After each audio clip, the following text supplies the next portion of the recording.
People want a system. They don't want to have to try to figure out how to recreate the wheel, which we found too in the system that we run. And we just didn't. We just didn't. Some people go, well, they assume that you already always knew how to do this system, and that's not the case at all, because you don't fall out of the womb knowing how to do a magical system, a really good system. It's asking different questions and testing different things. So when somebody's looking at a franchise, one of the things that's easy is they don't, or that they um, kind of the idea in their mind is that it's easy. They don't have to figure out how to make it work. They already, here you go. You get the McDougall's handbook, and it works. And that's one of the benefits of getting into a franchise, is that you can just plug in and go. Where you go from there, is a different thing, because often, from what we've seen, people get into a franchise, it's buying a very expensive job.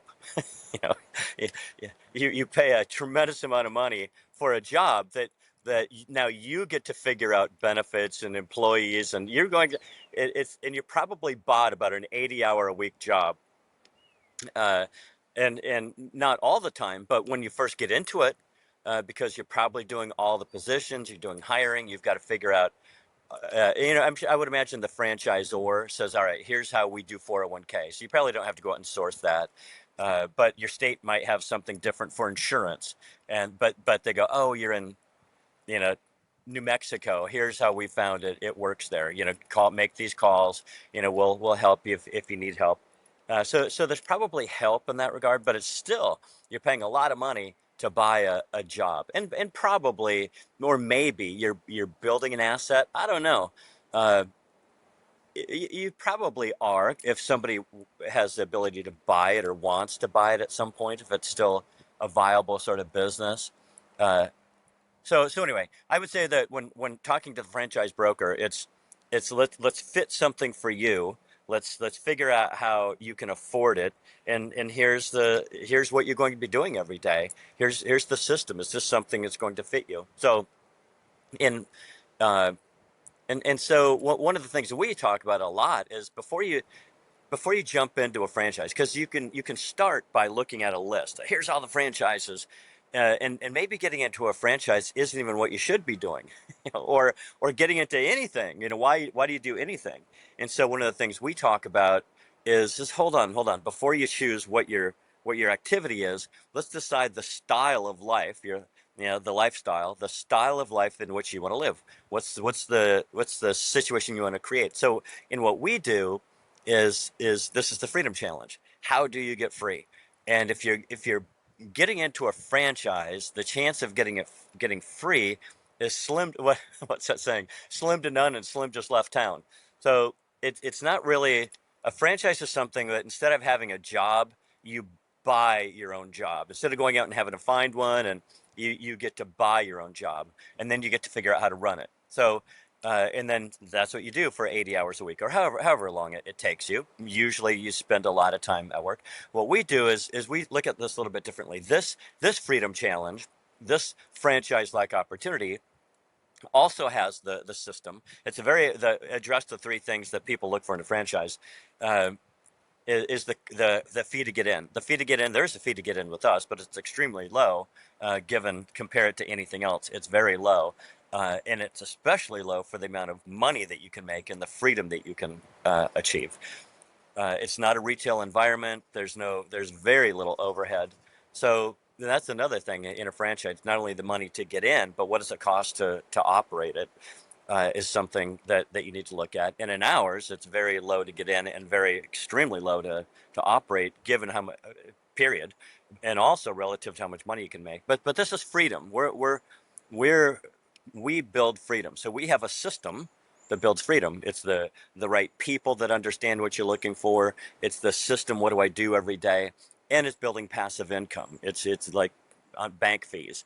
And so if so in the experience you need to have, that's another thing. When you're going into a franchise, they look at you and go, what have you done before? Is this something? Are you going to, is this Dunkin' Donuts franchise going to work? We need these to be successful.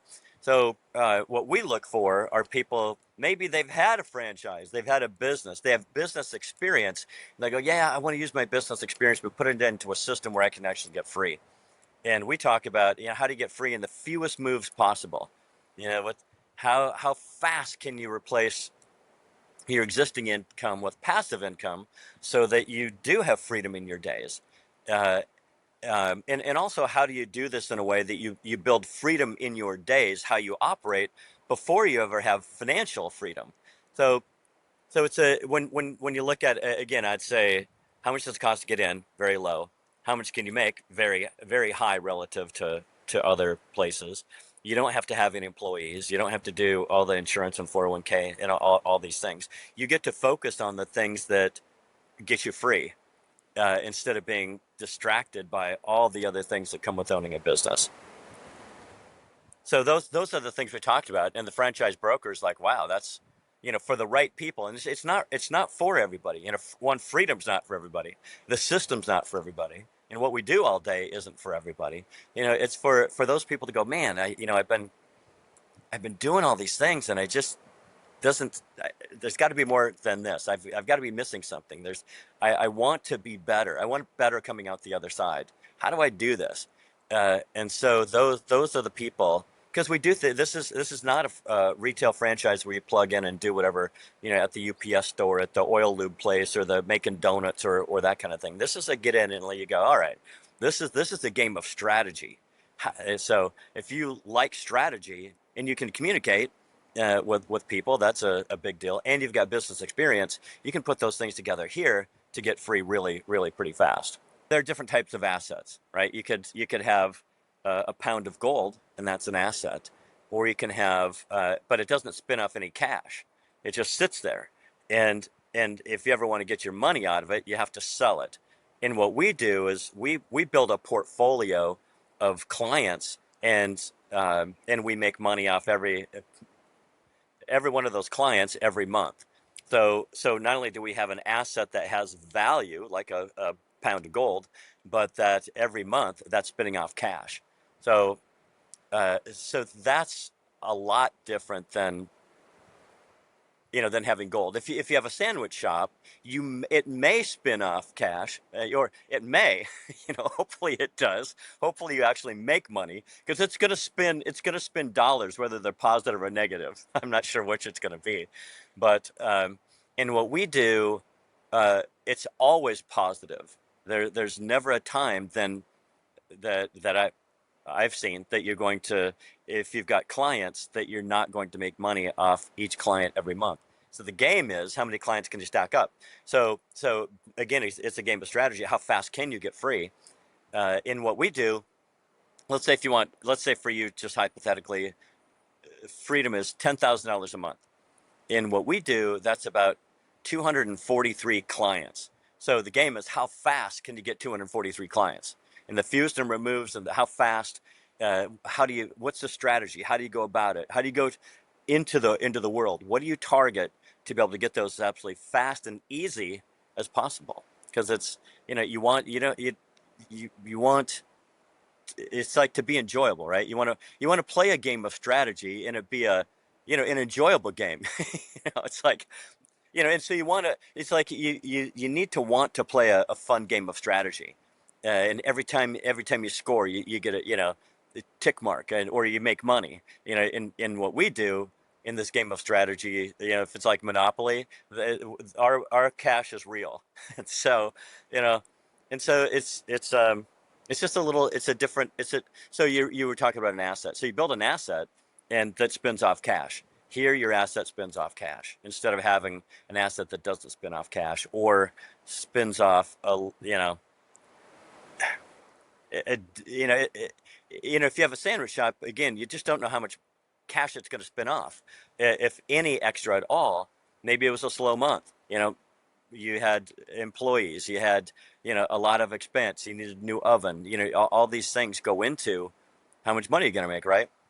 We do, you don't have much of that at all. Maybe you need a new computer, or a new pack of pens, to write business. But yeah, it's it's building an asset that spins off cash rather than just sits there and does nothing, or you hope that it makes money.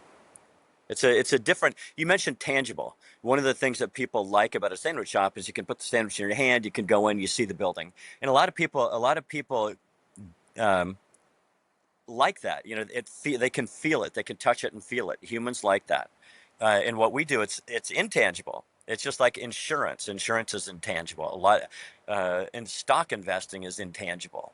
Getting clients that you make um an income off every month is intangible.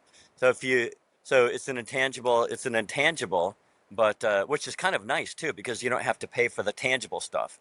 You don't have to pay for the buns. You don't have to pay for the real estate. All the stuff that's tangible, you get to cover. It's like some people do. Like I have a buddy that has restaurants. And people think that because he has restaurants, I mean, this is super cool. And he'll tell you, man, if I didn't have to have the overhead, just putting a restaurant together for his kind of restaurant is somewhere between 600,000 and 1.6 million, depending on where it is and how they're outfitting it. Different real estate costs at different places, and not all of his restaurants have been successful.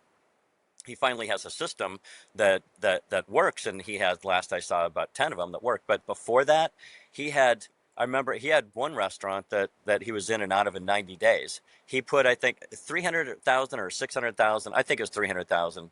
He put that in there, and then the owner of the building also put that in there. They both wagered 300 grand, and it was plus he had to get all the employees and all the stuff, and it was in and out of business in 90 days. Another one that I think you guys know. I forget what it's called, but it was in Wyzetta. Um, uh, I forget what it was called, but he had the lease on one of the most expensive places in town, right? And one of the most expensive towns, suburbs in the metro area, and one of the, I mean, brand new building, super expensive. He had that thing was like an albatross. He couldn't, 4 years later, he was like, I am out. I've lost Yeah. and he got a lot of his friends, not me, to invest in this restaurant. They all lost everything. They all lost all their money. It was an interesting situation, but Well, but what do they that's how say? those Like things go. restaurants are terrible. That's the Hmm. last business I'd ever want to. First year, 50% of them go out of business. In four Yeah, years, 40% more go out of business. So it's like, and, and that's those, and then banks don't like to loan money on banks don't like restaurants. them. Or like Yeah, hotels. Hotels, just think about that. That's the only business you have where your customers need something 24 hours a day. There's always something breaking. There's always something going wrong. And it's interesting that you brought that up because regarding the tangible or what people can see, because I have a friend that he's like, man, how do you, and he kind of said the same thing. And he was at my office one time and he's like, I don't get it. He's like, you guys don't build anything. You don't have anything to, like, you don't have a huge storefront. You don't have this, you don't have that. And I says, yeah, we build something except it can fit all in that file cabinet right there. And we make 10 times the money you do in your business. And right. and he was a close friend, so we could talk openly like that. I wasn't being Yeah. I wasn't being a dick. I was just going, look, dude, it's You're just being yourself. just being me. But it's like I don't want, because you look at like I don't want problems, right? I want Yeah. as few, because you're gonna have problems anyway, right? But when you have real estate involved or retail employees, now you more problems. But the thing that's Yeah. really interesting about it is you have more problems, but it's not more money. So it's like that's why I love like what we do and what all our sales partners will. And if you interviewed every one of our sales partners, they'd tell you, go, look, I don't have all those problems that if I own a clinic or if I own a restaurant, I don't have those problems. And my earning Right. potentials, you're going to make way more money in this than you'd ever make owning a sandwich shop. You just doesn't. You can't sell enough Yeah. sandwiches to make the same money. No, you can't. And what we and that's a good point because what we do the game is, well, if let's say at $10,000 a month, there's about 233 clients. Okay, Right. so you get that and you go, well, I'd kind of rather just have 20 grand a month. Okay, let's go and get 233 more. Hmm. And you aren't limited by what you can see geographically. You're Right. limited by the 50 states that we live in. So we're regulated by U.S. banking, not Right. a state bank or local market bank. Where the whole country's open, and we show, all right, how do you connect? How do you get all the business you need? And the whole country is your playground. You don't have Hmm. to. It's not limited to right here. It's not limited to how many people drive by your sandwich shop and how many Right. sandwiches you can make. There's none of that. It's a totally different game. Totally different game. So some people they go, yeah, but it's just, I'd rather I'd rather have a sandwich shop where I can barely make it. Yeah. Okay. Well, and And maybe yeah, what happens when you quit making sandwiches then? right. How does your mortgage get paid? How does your insurance get I paid? How does that work if yeah, you quit there's making sandwiches today? You don't make right. any money. The right, right. And there's a UPS store close to that I use, and Hmm. the lady that owns it has some sort of medical issue, and she hasn't been in there for months. Some sort of problem, and I go in there, and she has a right hand man that kind of wrangles things, and Right. but I go in there and often the kids that work there, they're just looking at their phone. Meanwhile, there's boxes piling up. Uh, and maybe you get notified that something came in, 2 days after it came in because they're, at some point getting around. And I don't know. I don't, if she had to work there before, which she was a full time, she worked there full time. Right. She owned it and worked there full time. And now she doesn't work. I haven't seen her in months, literally in months. So now she's got to pay other people, to Hmm. fill her spot. And so I can't imagine she was breaking the bank before on this operation. Right. And now it's less. Meanwhile, she's got health problems. So Right. Right. those things are real. It's real life kind of stuff, and it can happen. Yeah. It is Meanwhile, sort of in what you're we're doing, kind of back to it being intangible. I remember an acquaintance that from years ago, and he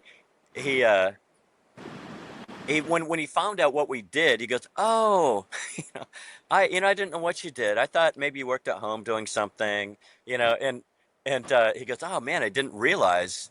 Yeah, I think he came to the office or something. It's like, wow, I didn't realize you had all the stuff the stuff going on, but it's in and speaking of not being tangible, and he also, if he would look at or imagine, like, all right, what do you have and what have you created and what is it, what do you get out of it, what does it provide for you, and all these things, and looked at, because he knew the same guy, knows the same guy, knew the same guy that I was referring to before, that had all the restaurants, and it looked great, but he was losing money. He was bleeding like crazy. Thankfully he had a couple restaurants doing well, because the other, a couple of others were draining him dry.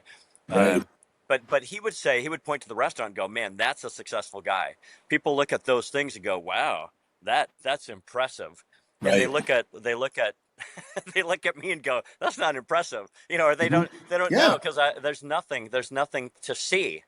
uh, there's nothing to see. They see that what they see is, maybe they see the kind of flexibility you have, and the car. They have no idea what you do, Right. because everybody else has the sandwich shop or the restaurant or Hmm. the Jiffy Lube or whatever. They can see that, and that's impressive. I would rather not have. It's like, when you decide that, again, the style of life you want to live. Man, I don't want those things. I'd rather have fewer of those things and a lot more money and time. You know, Hmm. so Hmm. if you're okay with not, if you're okay if your pretentiousness, I guess, isn't maybe the car that you drive. Hmm. If you want to have the nicest car in the parking lot, don't necessarily have to have a restaurant that people can go to. Uh, Right. and drive a Volkswagen, and nothing wrong with Volkswagens, but I don't know. It depends on what do you want, right? I think I'd rather just figure out how to communicate and sell intangibles and keep stacking up my passive income. With You can decide where it is you want to do business. You don't have to. like the guy with the restaurants, he has to be where the restaurants are. The people buying a franchise, they have to be where the franchise is. You can't not be there. You have to be there. What we do is, if you go, all right, I want to be here. I like it here, but I want the option. I want the choice. If I want to be somewhere else, I don't know. Something comes up. I want to be somewhere else. Okay, Mhm. I can do it there if that's where I want to do it. I'm not landlocked. I'm not locked to a spot. I can be free to roam and do my business with my clients from wherever in the world, literally world I am. And you can go to Sweden and hang out there for the summer and do business in the U.S. It's or you can stay right here. Whichever way you want to do. That's you don't and again the freedom challenge, right? That goes the freedom challenge. The challenge is how do you do things that help you feel more free, or even have the ability for your activities to be free. Right. How do you get up and wherever it is you are is where you can do your work. It's it's something that most people never consider, but they No, certainly because consider it when they're older. They regret that they didn't do more things to have well, being more intentional about their work, I think. I think the psychology with people is kind of like what Ian said. It's like I can't get my mind around that because I've been brought up my whole life to think that people that have those abilities are people that own the 10 restaurants. And it's like, no, they're not free. Just so you know, they're not free. You don't see them because they're at one of the other 9 restaurants. So they're not free. Right. Okay. It's one of those deals, Right. right? So people, it's either that or they think that's something that only and I'm not comparing it to like an Elon Musk, obviously that's a whole nother realm of stuff. But when you see these people that are all over doing their deal and being able to work from anywhere, you don't have to be a billionaire. You don't have to be worth 100 million to do that. You can, we have people that make their 5-8 grand a month. We have people that make 30 grand a month, whatever your deal is, but they're still free. They're still Yeah. free. You don't have to, and you got to let your ego go a little bit. I kind of like that you're under the radar in this deal. I like that no one knows that you make that kind of money and you're free. They're Yeah. like, what is this guy doing? This guy, and I know my neighbors probably go, what is this guy? I see him in his office and his light in there and I know he's doing something. You know what I mean? But like, what is this guy doing? He lives in this zip code, so he's obviously doing something. And then, you travel, they go, God, he was gone for a month overseas, but the thing still goes. It still runs. Yeah. And you can't get that when you have a tangible restaurant or you have a storefront or you have an HVAC business. You're there working it. That's why it works. But you can't leave. And that just doesn't sound No. like fun. Not the Well, choices I and want. one of the things that we do, probably a little light shine shed on the idea of being gone. It's not that you're gone. You're not being attentive to your clients either. Right, That's one of the right. things that you see these days. I think you see people working from home, and they have these, they work remotely, and Mm-hmm. you can, Mm-hmm. they're not attentive. It's important to be available Right. when something's going on, when your clients need you. Otherwise, this is not going to work very well or for Mm-hmm. very long, right? It's going Mm-hmm. to go away. You know, you need to be available when you're remote. So if you want to be remote, you want to work in Sweden for the summer, just understand your hours are going to be a little bit different. Mm-hmm. You know, you're gonna have mornings off, and you're gonna work an afternoon and evening, and you're going to be available Mm-hmm. because that's in the United States. That's where our clients are, and that's when what your work time is going to be, and when you need to be available. So go have your espresso in Stockholm, and jump in the Yeah. sea and frolic around until 3 o'clock, and then punch in and But let's and go be to work. clear. But let's be clear. After 3 o'clock, it's not like. Here's the real significant difference. Like again, an HVAC guy's got to be out on the job. He's looking at units. He's working it. When you build this and you're to the point where you have that freedom to do those kind of things, yeah, I have to be available at 3. I only have to be available. I don't have to be Right, cranking on a ice machine or an air conditioner or right, heater or serving in a restaurant. I don't have to be doing that. I just have to be available, which means I can be frolicking in the sea as long as I hear my phone ring. So Right. that's Yeah, free. just having a plastic bag and Just right. answering. I see Well, my phone, right? and and there's a good point too, because just being available is when you've done most of the heavy lifting work and building. Right. So you've built, you've got your portfolio. Now you're for the most part just maintaining. You still have Right. calls coming in, people wanting new Sure. service, and you've got people dying and or selling their business, and you're losing a couple. So Hmm. you want to build it. You want to go after it aggressively wherever you are, and build a, again, the freedom challenge. How fast can you? And the fewest moving parts. How fast can you get to the point where you can frolic in the sea and take your, just make sure you're available. How Right. fast can you get to that point, right? And so you can build it in Sweden. You can build it in, wherever, Hmm. Zimbabwe. I don't care. Work wherever you want to work. But when you build it, it's how fast can you? And that's Hmm. something too that they don't teach us when you're growing up. They go, well, Johnny, what do you want to do for the rest of your life? Right. I don't And know. make this You know, decision at 18. Make this right, decision at right. Well, you don't 18. know You what the should hell. know. You know, Yeah. yeah.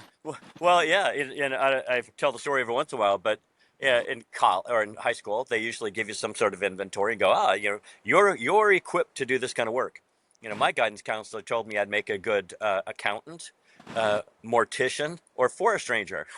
And Mm. I go, well, sounds like forest rangering is the life for me. That's Right. what I went off and did. And yeah, they don't talk about lifestyle, and they don't shed any light on, and they don't know. They're guidance counselors. They Right. don't know. They also don't know that things that are intangible that you can build like this.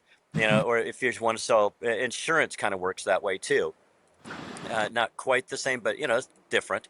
But that's also intangible, and you can make renewals and all that kind of thing, and you can build up, and you can do it from wherever you have your insurance license in a particular state, Mhm. and you can be in any part of the world that you want selling in that particular state. But they don't tell you that in high school. They don't go, well, here's, you want to be free, you want to have that lifestyle. They don't yet know to ask kids about lifestyle. And I know still at 18 that you don't know what kind of Right. lifestyle, but at least you have some sort of vision. I imagined when I thought, I was really into photography. I thought, maybe I'll have like for whatever reason, I thought 9 photography studios. So when I was Mhm. 17, 18 years old, I thought I'm going to have photography studios, and then I'm gonna build them up and I'm going to sell them. And that's what, that was my idea. It's a you plan. know. What But were the but name but of those then? What were the name of those for um, people would go and get the glamour shots? Yeah, Yeah, you're Glamour gonna have Shots is to. the big one. Ultimately, I did. I had another guy. I had one out in Lemon Grove, San Diego, a suburb of San Diego, Wow. called Cover Shots. Cover Yeah, shot. Cover Shots. Yeah, these. Yeah, yeah, yeah, I'm glad that yeah, didn't yeah. work out. Well, you know what? Here's. I mean, it a handful of things. One, there was war, and so San Diego. So a lot of for the people that would um, come to get these shots, the photos taken, were women whose men were often some of the Iraq. I think it was Hmm. Iraq is what was going on. And San Diego's heavy military. So initially it dried up, and it was really terrible. And then so we did this promotion at the mall where, if your boyfriend or husband was in the military, come down and we'd, do a couple things for free and send them over to wherever they were. And that got some press and some, but it was in a mall. It was heavy overhead. We had to have, oh my God. People there was this also too was riots in LA were going on, which didn't stay in LA, as they don't. When there's a Hmm. riot somewhere, people are going to riot elsewhere. Well, they Hmm. rioted and they roamed through Lemon Grove Mall and beat out the storefronts. Broke in. Thank God, the poor guy that had the Buster Brown shoe store. They broke and took all his shoes. It's like, God, you know, you know, it was hard. There's, it was Yep. tough, man. Uh, and every once in a while, somebody would break in and steal our camera equipment, or we had one of the gals. She got caught standing on when we so they do makeup, so it's almost like a hair salon where they do their hair and makeup in the front of mirrors. Well, she was standing on one of those chairs and reaching up into the ceiling tiles, and I don't remember if she was taking money out or putting money in, but she was taking money out of the till and hiding it in the ceiling tile, and then pulling it out later. So they were stealing our money. People stealing the cameras. People marching through, beating up the mall. It was like, oh my God. A tangible business sounds great. Right, doesn't it? Yeah, That sounds yeah. awesome. Hey, Those let are me the let things I you want to want deal these kind with, of right? you want these tangible experiences? Here you go. It does, and you replace that name, business type and name with any sort of business Yeah. where you have employees and you have overhead. I mean, like office space. Yep. And God help you if you're taking cash because that's going to disappear. Uh, or office supplies. I don't know how many tons of office supplies, have walked out our door. You go to I forget where it was. I went to somebody's, what was that? Some employee's house or something. And I went, you look around, you're going, man, you've got a lot of post-it notes and pens. you know, they Yeah. happen to oddly look like the exact same stuff that we buy. Wow. Wow. Yeah. Yeah. No. That just does not sound fun to me. I like No, freedom. no. I I no. like freedom. So if you're the kind of person that goes, man, I've one if you haven't experienced that stuff, you know, and if it sounds like, oh, it's not really like that, go give them a try. you know, Hmm. spend a Hmm. couple $100,000 on a franchise. Go do that for a while. Watch your hair turn gray and all those things. Or you go, man, it's just I'd rather get free sooner than later, and I want to Right. you've got to be with the right company that has the right system and the right product and all the kind of things. And Hmm. so if you like how we talk about things and uh and or you think it sounds right, then you should click on the link and fill out the little form. You'll have a conversation with somebody before John or Chuck, but then you talk to us and we go, all right, well, what have you done? What are you thinking? What do you like about this? How do you see it? And if it makes sense, then we'll go, all right, let's get you in, get you up to speed quickly so you have Right. confidence. So you can start building building freedom. You build it. You build it. It's sweat equity too. It doesn't cost you 300 grand and you've got to pay that off over however long it takes to pay off your 300 grand. And you can just start building now, and the game is how fast. Like if you wanted to win at Monopoly as quickly as possible, how would you do it? Hmm. It's the same thing Hmm. here. If you want to win at freedom, all right, what does freedom mean to you? It's one of the first things we talk about. All right, so I understand what you want to build. All right, so here's what you're going to need, like account wise, to be Yep. able to have that amount of money to be able to pay for that blueprint of freedom that we're building. Right. So, all right, let's get after it. Here's the pace that we need to be on.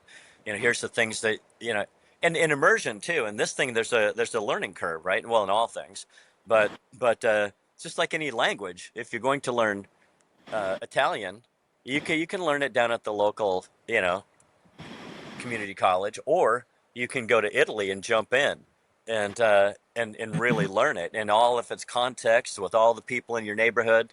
Uh, uh, it, and that's what it is here. Like, so if you want to get free, let's jump in and immerse, and you'll come across so many things. Like there's one guy comes to mind that's has been with us forever, and he's not free, and though he's been with us for what 30 years, but he does this now and again, and he's always behind the curve. He's never ahead of it. He doesn't understand what's even going on with the equipment today or how things work. Every time it's he's starting over, and he hasn't landed that many because he does that. And this Hmm. isn't the only thing he does. He's done every job under the sun. I can imagine. Uh, in my book Rewire, I call him Andy. His real name's not Andy, but we all know who he is. But I just think, man, he's been doing it for 30 years, and he's not free. That's here's how not to get free is to do exactly what Andy does. Hmm. You know, do every job under the sun, but don't focus on anything and skip around and do all the stuff and keep grasping at the next shiny thing. Oh man, I'm gonna so whatever. You That know, doesn't work. But go ahead. yeah. Sorry, didn't interrupt you. But No, no, I'm. you're heading my rambling off No, nicely. but Thank you. I was hanging out with a buddy of mine the other day, and we're talking. And he goes, "All right, now tell me exactly." And I've known this guy probably almost a decade now, and he's like, "Tell me how it works. Tell me your deal." Like, because he goes, "You do well. What's going on?" And he's a retired guy, and he said, he goes, after I told him how this works, he goes, "It's really interesting because he goes, I run with this idea that we're only supposed to work so many hours in a lifetime, and I'd like to get those out of the way as soon as possible." And he said, "But your deal's like one of the only deals I know that you can actually do that, because Yeah, if I'm an electrician, I can't. I can only work what I work, right? yeah, You can't cram it all in. You know what I mean?" yeah, And I know Andy, who we're talking about here. I obviously I know Andy very well after 30 years yeah, of being around him, and it's like, why would you think that if you have an opportunity to get free, it, he's trying to behave like he's free in the beginning. You can't behave like that. You have to behave like you really want to go after this and cram all those hours that we're supposed to work, get all those in like 2-3 years, and then you could be free. But it's just this, like, you have to approach it like a real deal. You can't approach it like, maybe I'll do it today, maybe, but you can't right, approach your health that way. You can't go, well, maybe I'll go to the gym 2 days this week, maybe not at all next week. What's that end result going to look like for you? It's the same thing. The difference is this model works when you do apply to it. You have to work it with intent, right? Intentions, right? You got to be intentional with yeah, what you're doing here, and you'll never get that in most franchises that I know. I don't know anyone that's had a franchise that's really gotten free. Um, Not unless they got to the point where they had like 15 of them, and then they'd yeah, hire people. But you're still not really free because you still got to work with that. yeah. I saw I've ran across a guy that has like, I don't know, what is it, like 300 franchises.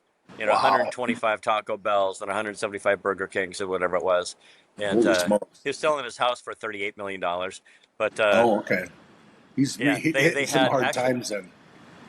Yeah, they had two. What was most fun about it was they had two Vespas in the garage, and Oh, so I was fun. looking at his. I was going through his house with the realtor as a friend, and she was listing it, and she goes, "Oh, and they've got Vespas in the garage." I go, "Can I ride them?"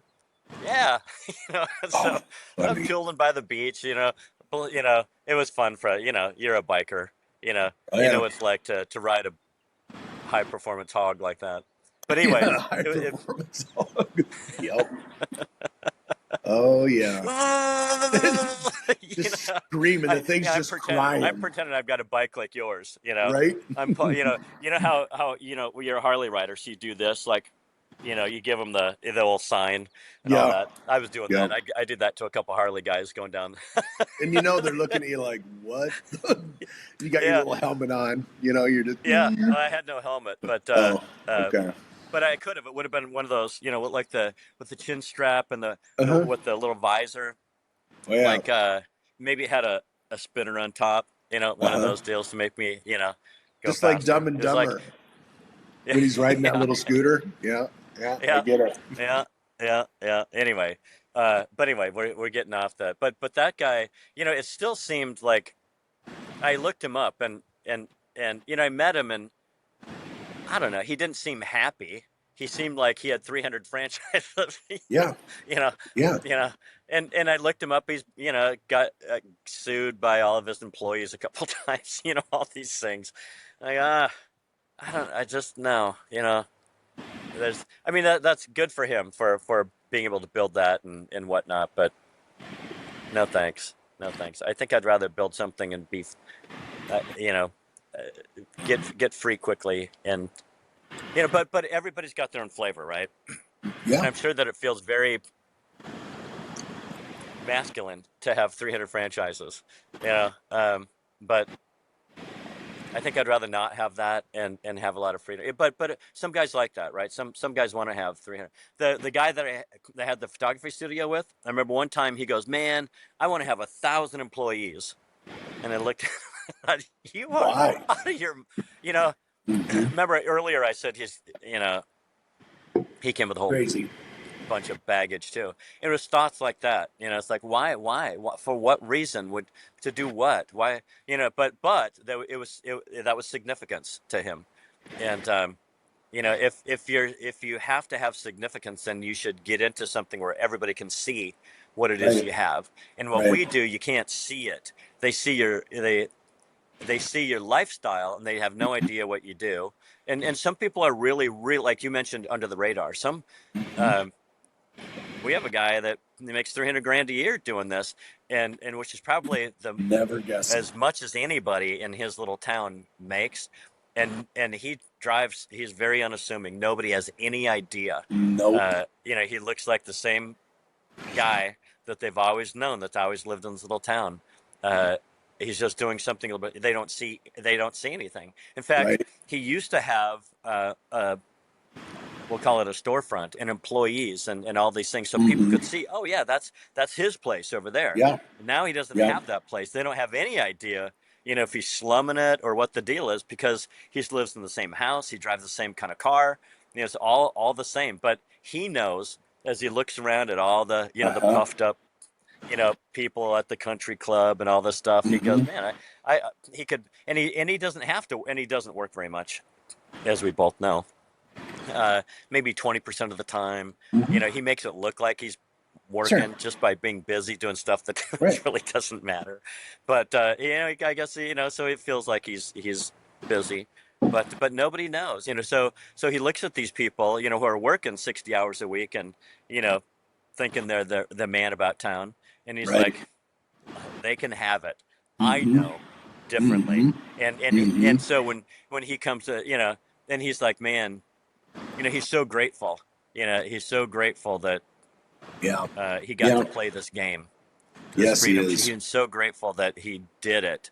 Uh, and yeah, his world's a different world. And he And used to work 70 hours a week, literally 6.5 days a week, had employees and, yeah. all the stuff, and made a fourth, maybe a fourth or 20, Maybe. 25% of what he makes Mm-hmm. now, Mm-hmm. working 6.5 days a week, more than full time. He Mm-hmm. didn't just work 8 hours, whatever day. He was there from beginning to end on Saturdays and That just fixing the does not boiler when sound it broke. fun. And yeah, doesn't it? That does not But sound but it, fun at all. yeah. And when he got into this, he worked very aggressively until he got to the point where he was more free, and then he really backed off. And Right. and that's he's worked hard in his life. That's okay. Yeah. Um, he can, and he can go on vacations, and he's got you know 4 kids, and you know the college been paid for, weddings been paid for. Yeah. Like he would say, if something along the way too, as things break, you buy something new, and because you're going to be flush again next month. All your money Right. is coming again next month. You don't have Right. to go get a loan to get your roof repaired. It's like, no, I'll just pay for it and I'll have more money next month. No big deal. Mm-hmm. You just don't have like money concerns. You have less money concerns than most people. Um, Well, I think and you can build your if you could poll the average person in America and say what's your biggest concern, it'd probably be related to something financial, or yeah, it would be something that if you were in a different financial situation, that it could take care of that. It's not the yeah, money; it's what money can do for you, right? Like we've always said, money yeah, can take care of a lot of problems for you. Can't your inner self has to be your inner self, but your car yeah, breaking down or your roof going bad or whatever, then you're not stressing on it. You're taking care of it. It's right, because those are real worries for people. yeah, right. And if you have the money, and if money can solve the problem, it's not a problem. It's solved. You Yeah, it's know, not a problem. Yeah. yeah. You go, well, I've got the money, just pay it, move on. Yeah. Your heart is lighter. Mm-hmm. Mm-hmm. So I know we went a long way from Ian's question about tangible. So, tangible means you've got a lot of moving parts and a lot of overhead, typically, because you have to pay for those things that are tangible. Mm-hmm. All those and all the people around you, you've got to pay for them. and or you can play the freedom game. You know, how fast can you get free? Hmm. You've got to be with the right company that's doing the right stuff and has the right experience and the right system and all those things. And and I don't know if we're right for you or not right for you, but if you can click on the link and run the calculator where it says, all right, how much money do you want to make? What do you Right. make now? How much do you want to make passive income on a monthly basis, and how aggressive do you want to go after it? And then Right. you hit go, and it tells you, okay, once you're up to speed, here's how long you can expect it taking. Put that in your calendar because Right. let's aim for this as your freedom date. And you can always keep adding, like we talked about. Oh, okay, let's say you want to make $10,000 a month. That's about 233 or 234 accounts on the average. All right, how fast can we get that? And Right. now that's built, you go, okay, well, I've really, I have a new idea. I want this lifestyle and it costs 20,000. All right, let's go get 233 more. And the system's already there. You've already got clients coming in. Let's just keep keep going, or put the Yep. pedal to the metal a little bit more to get that a little quicker than you did the first time, because now you have more knowledge, you've got more understanding, you've got Well, wisdom by the time you get to and experience. 233 clients, you've built a machine that's spitting out things to you to work on. Right. It's Yeah. kind of So like it's not that. So right. So it doesn't. Right. Because if doesn't you take have as a good long. number of no, no, if you've got a good number of accounts coming in too. Okay. Hmm. Let's just say you went from two to from 150 to 233 in a matter of 6 months. Okay, Right. well, 200, how many is that? That's 50, 73. All right, well, you're going to have 73 more in 6 months. So you're going to be Right. at about 300 in 6 months, and then you're going Right. to be at about 400, a year later. So if you, it doesn't at some point it levels off. Hmm. Every system, every way that you operate the system will always level off at some point because there's attrition. When you Right. have 1,000 merchants on, and one of those is going to die this year. Yeah. The one of them is going to sell. Somebody's going Hmm. to Go out of do business. something. Yeah, Right. some things are going to change, or uh, so. So at some point it levels off, but you've built so new business comes in that refreshes that, and that's so you maintain your clients, and those that leave, you have already, the system is already Right. serving you new ones to replace. So at some point it levels off, but this can level off extremely high if you play your cards right. Right. Yep. Exactly.